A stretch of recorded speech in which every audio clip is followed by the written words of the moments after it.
स्वागत आहे आपलं नवचैतन्य कम्युनिटीमध्ये. मी Manjiri Mahadkar, life coach, EFT practitioner, ho'oponopono, pranic healing यासारख्या अनेक मोरॅलिटी. आपण बघणार आहोत शिवजयंती. बघा, असा योद्धा कधी न झाला पुढे न होणार. ह्या शिवाजी महाराजांना नतमस्तक होऊन की ज्यांनी मुघलशाही आणि निजामशाही प्रचंड सत्ता असताना हिंदवी स्वराज्याची स्थापना केली. त्यांनी हिंदुत्वाला जपलं. बघा, हिंदुत्व ही सनातन धर्माची शान आहे. तर आपण शिवाजी महाराजांची जयंती साजरी करतो.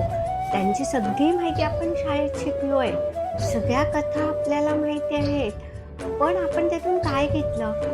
बघा, मी तुम्हाला एक छोटंसं उदाहरण देणार आहे की शिवाजी महाराजांनी जेव्हा त्यांच्या मावळ्यांनी जेव्हा कल्याणचा खजिना लुटला तेव्हा खजिना तर आणला, त्याच्यासोबत सुभेदाराची सूनही घेऊन आली.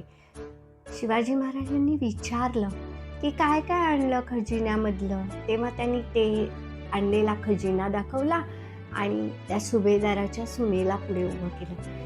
शिवाजी महाराजांचं उत्तर ऐका की तिला बघून त्यांनी लगेच सांगितलं, अशीच आमुची आई असती सुंदर रूपवती, आम्ही सुंदर झालो असतो बदले छत्रपती. बघा, छत्रपतींनी त्या सुभेदाराच्या सुनेला सर्व अलंकार दिले, चोळी बांगडी केली आणि पुन्हा तिला मेण्यात बसवून तिच्या सासरी पाठवली.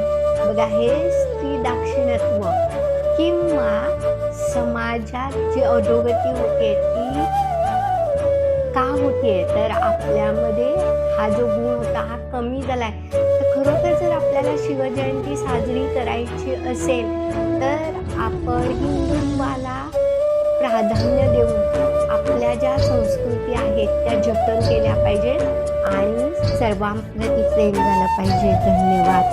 पुन्हा एकदा छत्रपती शिवाजी महाराज की जय.